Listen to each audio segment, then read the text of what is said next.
Hello everyone, this is Defense Politics Asia, and this is the situation report for the day of 945 for the 25th of September for the Ukraine war or the special military operation in Ukraine. We have the frontline changes report is already out as usual. There is more frontline changes over in Torex, um, as well as Mykolaiv in the Pokrov front. At Torex in the New York front, there is slight frontline changes, very slight. Russian forces geolocated in the area where was still claimed under the Ukrainian mapping as under gray zone or Ukrainian control, so which means that the Russians made some slight progress. But this is already claimed to be a part of the Russian control in Russian mapping, so this is a very slight change over in Torex. So very small change. And the next frontline change is over at Mykolaiv. So this is a bit more significant. Russian forces has been attacked within Mykolaiv based on geolocation by Ukrainian dragon drones. Dragon drones are these new type of drones that throw down fire. It might be thermite, it might be some kind of fireworks or whatnot, to basically create a fire within the forest to burn and drive the enemy out of their trenches.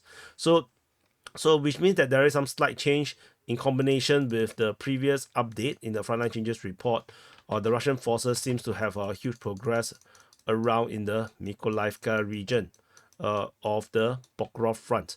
So basically, these are the two frontline changes, the latest ones. So the situation report is going to be as updated as it's going to be because there's not much major frontline changes that happened since. At least as per this recording, but more information, of course, will come later. But that will be towards the end of the Ukrainian day. So we're going to go into the strategic and tactical reporting this time round. Let's go from the Kursk front, since we haven't come from the Kursk front for some time already. So there is fighting reported over in the Glushkovo sector. This is Glushkovo. Where the Ukrainians' prime up target is.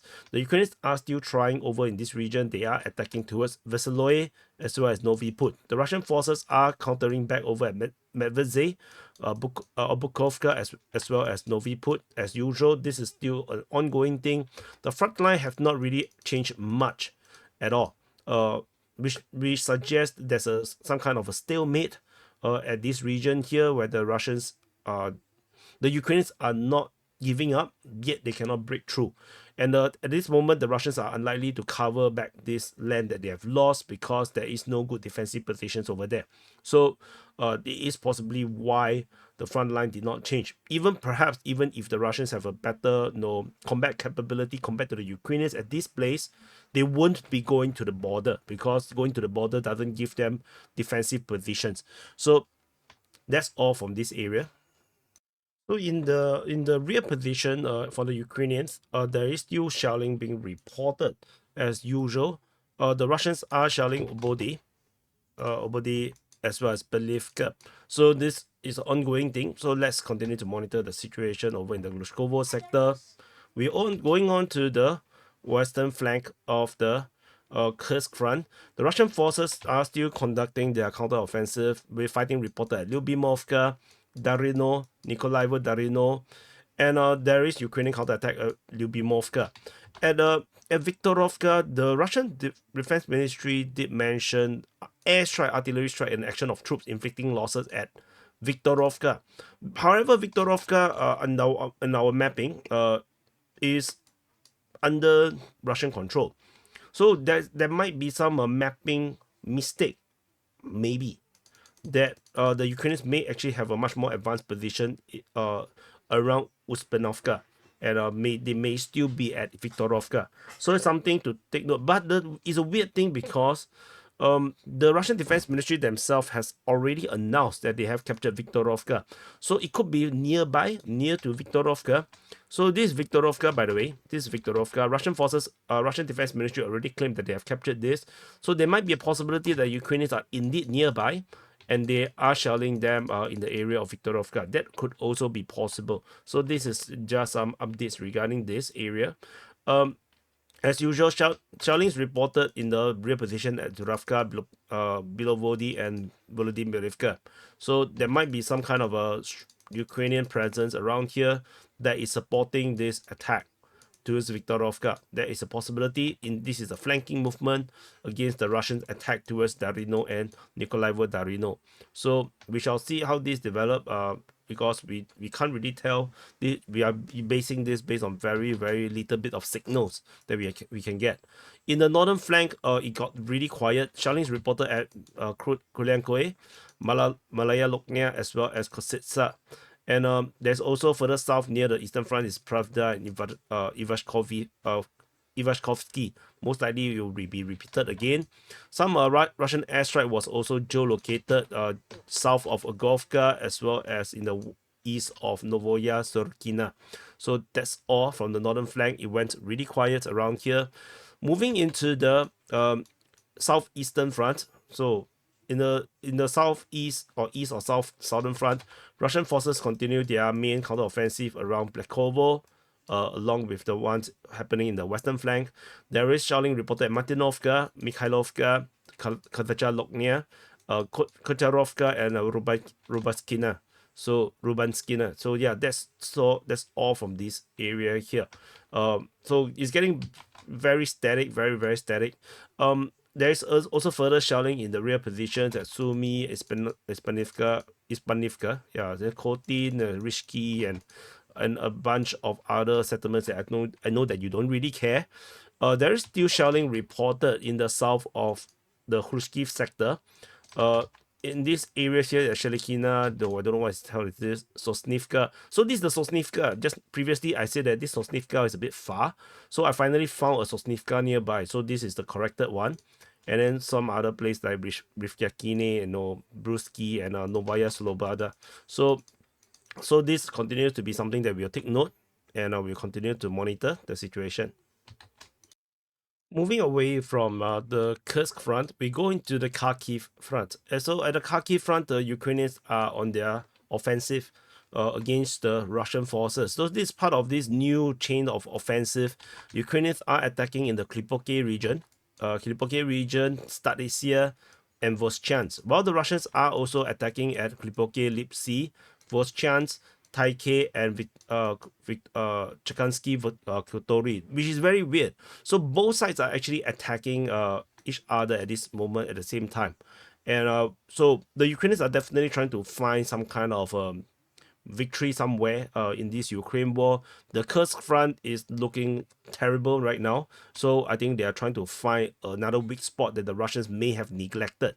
So over at the Klipoke region, the Ukrainian forces have managed to break back into the center of Klipoke, according to Russian mappings. However, the Russians did counterattack and retake the western part of this Klipoke. The Russians allegedly are still attacking in the Lipsy region. So probably this is just nothing burger. The main fighting is probably at the Klipoke region. I think this is where the main fighting is currently happening. It is unclear what the Ukrainians could do. They previously have captured the southern half or almost the entire southern half, and however, the situation remains to be pretty not advantageous for the Ukrainians at this moment. We shall see how this go for the Ukrainians. Over Statisya, according to the Russian sources, the Ukrainians are trying to attack in the Statisya region. They didn't really break much grounds. In the Russian mapping, there is reflection of frontline change. However, DPS mapping is already updated in that sense. So there is no frontline change on our mapping because they basically took the places where they have control with, based on our mapping. So that's all from that region. In the Voschansk region, the Ukrainian forces have fully taken the southern central part of the Voschansk center, which I did mention in the situation report yesterday. The Russian forces are now conducting counterattack, particularly in the north of the aggregate plant. Then there's an airstrike being geolocated. A massive bomb, a 1,500 kg bomb, was dropped on the Ukrainians in the aggregate plant. So, like I mentioned before, this Voschansk region here, this is a kill box. It is a very difficult situation for the Ukrainians. I have to admit that there's nothing much the Ukrainians could do. Like, you have to take back the ground or to attack or hold the ground, you get bombed. But then you want to push further northward, they can't break it through, and then you stay in position and then you get bombed. So the yeah, but so this is exactly what happened. They retook the aggregate plant, great, and then airstrike came, not great. So let's see how this continue to develop. In the Taipei region, Russian forces are on the offensive. They are attacking at Taipei. There's probably just shelling reported in the Chukatsky Kotori. Although the fighting is reported in this area, according to the Russian Defense Ministry, they said that they inflicted damage on the formation. So it could be shelling, but usually I just put it as a fighting icon. But let's see how this continue to develop in this area. So the Kharkiv front is starting to wake up again. So let's see if it turns into some kind of big drama. Over in the Kupiansk front, at the Kupiansk front, Russian forces are attacking the Sinkivka region and towards Petropavlivka. Shelling was reported at Kupiansk, so that's all, nothing special. Over in the Pischane front, at the Pischane front, Russian forces are pushing Khrushchevka, Kolesnikivka, Kuliakivka. They're shelling Bohoslavka, attacking towards Lozova and Stemakivka. Most of these reports are by the Ukrainian Defense Ministry, by the way. So let's see how these continue to develop. I'm very curious about Krylyakivka because the Russians are really close. So let's see how this develop. Continuing on over in the Svatove front, at the Svatove front, the fighting is primarily over in the Kharkivka, Makievka, and Nevsky region. There is update regarding in Makievka where the Russian forces have taken the entrance towards Kharkivka, the exit to Kharkivka. So the Russian forces have taken these grounds, this by geolocation. So, but that's about it. There's still much more. I think there's still some Makievka left that is, in the south. They still need to be corroborated before we can confirm the capture of Makievka, the full capture of Makievka by the Russian forces. So, and we move to the Kremina front. So at the Kremina front, there is fighting reported at Nevsky. I'm not sure if I mentioned that. Fight Novosadove, below Horivka, and that's it. So that's all over here. Continuing on from this area, we move into the Sivers front, and there's nothing reported in the Sivers front. Surprise, surprise. And we move into the Bakhmut front. At the Bakhmut front, in the northern flank, there is another declaration by the Russian Defense Ministry of the capture of Kharkivka. So long time ago, they mentioned they have liberated, so-called, of Grigorovka, which is Kharkivka. And then again, they have announced that they have captured Kharkivka. I have no idea which. I wonder if it's the same Kharkivka that we are talking about. But this happened twice. So let's see whether it will happen a third time. If it happen a third time, you will get a coupon to have a free ice cream. So no, not by me. No, you with your imagination. So there is fighting reported Kharkivka and Chasivya, but that's about it in the northern flank. So we move into the southern flank. At the southern flank, there is only fighting reported at Klishevka region, according to the Ukrainian Defense Ministry, but that's about it. So we move on from the Bakhmut front into the New York front. At the New York front, the fighting is primarily in the northern flank, and we have fighting reported at Korex, Skibinivka, Nelipivka, and at the shelling reported at Klebanbik. Yeah. So the situation remains unclear. There is no intel drop that we can update the situation. So everything is a very, very foggy situation. So let's just wait and be patient about this. There is, however, the geolocation which I did mention. There's very slight update. Nothing much. It just simply shows that the Russians are fighting in this area here. So we move on away from the New York front into the Pokrov front. At the Pokrov front, over in this, let's see if we can squeeze everything in. Okay, there is fighting reported at Novotoretsk. This is the only one that is in the northern flank that was under attack. Then, as I mentioned in the beginning of the video, the Russian forces have made some advance in the Mykolaiivka region. It's not enough to call a capture yet. Fighting is also reported at Krutya, Novokhodivka, and towards Lysivka. The one at Lysivka is something that I did mention before, that most likely is going to be the next target, and this is similarly exactly what has happened right now. And the Russians could potentially coming from Lysivka and attack northward directly towards Pokrov. totally bypassing Minograd. So we shall see whether the Russians will do this, but they are already pushing towards Minograd as well from Mykolaiv. So very ambitious, trying to eat two cakes with one mouth. So let's see how this whether the Russians would really be so greedy to bite two cakes with one mouth. So moving further south in the Selidove region, there is only fighting reported at Selidove, but we have no updates whatsoever. So that's it. And we move further down to the Kharkiv region. So in the Kharkiv region, the Russian forces have made some advance. This one already mentioned before in the previous SITREP at Sukirine. Fighting is reported at Sukirine over at Kharkiv.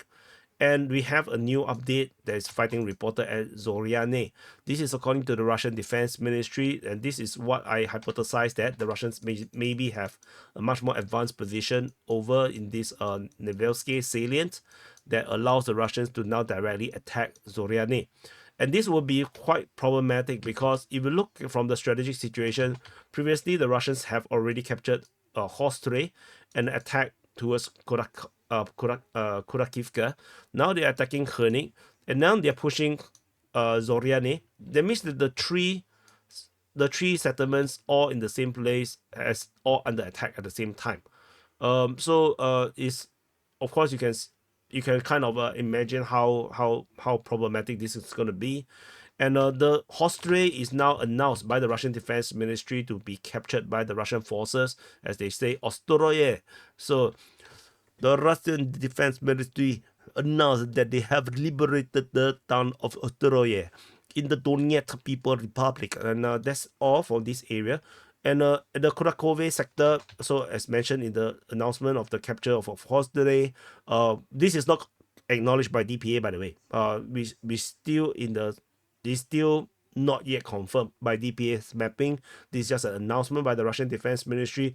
As I shown in the Kharkiv situation, an announcement may not mean anything because they have to announce it again. They captured the same place twice. So it is what it is. Fighting is reported towards Kharkiv right now. This is reported by the pro-Russian source Ryba. Shelling is reported at Kharkiv, and fighting is reported at Masimilivka and Georgievka. So this is definitely one big arrow move at this moment towards the prime Ukrainian base. No, you can see how much defenses there is around here, totally defending this area here. This is all entrenchments. So this is a major base for the Ukrainians. This is the HQ. So losing Kharkiv is gonna just make your Ukrainians pay more money to build a new one. So, and I'm not sure where they're gonna build the next one though. So let's see how these develop. Maybe I will suggest Novopavlivka, no, or maybe this one, but this is a bit too near. Maybe the Russians will reach there very quickly. So let's see. Over in the Voleda Konstantin, let's not go too far. Let's do the Konstantinivka Vodyane region. So Russian forces are attacking Konstantinivka. The Ukrainian mapping shows the Russian forces have advanced south of Katerinivka. There is fighting reported in the Vodyane region. The Russians are consolidating their positions around here, and there is already another airstrike being geolocated in Bohofyevlenka. So the Russians is now trying to push in that direction. So there is all this movement that's currently happening. So something to take note of. And a geolocation of drones hitting a T-64 Ukrainian tank probably is on the way to Voleda getting destroyed by a drone. And there's also further geolocation of Dragon drones hitting. So this okay, this is very interesting. So we are now at Voleda region. So Russians clearly is attacking Voleda right now. And so there's this vehicle. I believe this is some kind of like Humvee kind of a vehicle getting destroyed just off Voleda. This one is interesting because this is a Dragon drone, but the Dragon drone is an invention of the Ukrainians. The Russians are now using it. The Russians are now using their own version of the Dragon drone. They copied it from the Ukrainians and starting to burn the forest line north of Voleda. So the Russians are now putting pressure on Voleda. Reinforcement is now struggling to come into Voleda because of the active drone activities and the Russians making the pincer.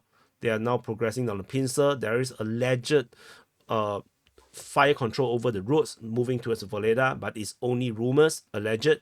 There's also other rumors claiming that the Russians have taken the eastern part of Voleda. Also rumors. I don't think this is the case at this moment, but we shall continue to monitor. This is not a very big city, but it's a very, very fortified city. It's like a castle. So it's like a fortress. So it's not going to be an easy take. So which is why I never thought that the Russians would go for it. I thought they would just do a macro attack, a macro encirclement and force the Ukrainians out. But yeah, they want to die, then go ahead, man. So over in the, let's see whether I can squeeze it in. No. Okay, so in the Prashitivka region, Russian forces are attacking Novoyukreenka and Zolota Neva. This is part of the bigger macro situation with the Russians attacking in Vodyane and Voleda, heading towards Bohofyevlenka. So this is a continuation. We move further on to the Velika Novosibirsk sector. There is shelling reported at Zeleny Pole, as well as fighting in the region of Staromayorsky. This is according to Deep State UA. They say that the Russians advanced in Staromayorsky, but I didn't see anything on the map. So yeah, but that is what it is in the Velika Novosibirsk region. We move into the Zaporizhia front. So at the Zaporizhia front, there is fighting reported in the Orekhiv-Kayamsky sector. So this is Orekhiv, this is Kayamsky. So this is the sector. So over in the Russians are attacking at Robotine towards Orekhiv and at Novoandrievka. And there is also fighting reported at Zerebianki. This is a combined report from both Russian and Ukrainian defense ministries. So the Zaporizhia front continues to be this very sporadic thing. It's still there's no real massive offensive just yet. The Russians are still preparing or shaping the battlefield for the ideal condition for the offensive. I believe that's what's currently happening. And yeah, I think it's very hard to be the Ukrainians right now, but let's see how this goes. Over in the Kherson region, we have shelling reported at Vasily, Ivanivka, and then also at Kherson. There's fighting reported towards Pridniprovsky direction, but that's about it. This is forever the case, but forever we don't have information about it. So that's it. So this is the summary for the day of 9:45 for the 25th of September. Press the like button, subscribe, and yeah, I lost the blessing from YouTube. YouTube no longer bless the channel now, so we are back to the lower views. So yeah, so it is what it is. Oh, me too, and I'll see you guys in the next update.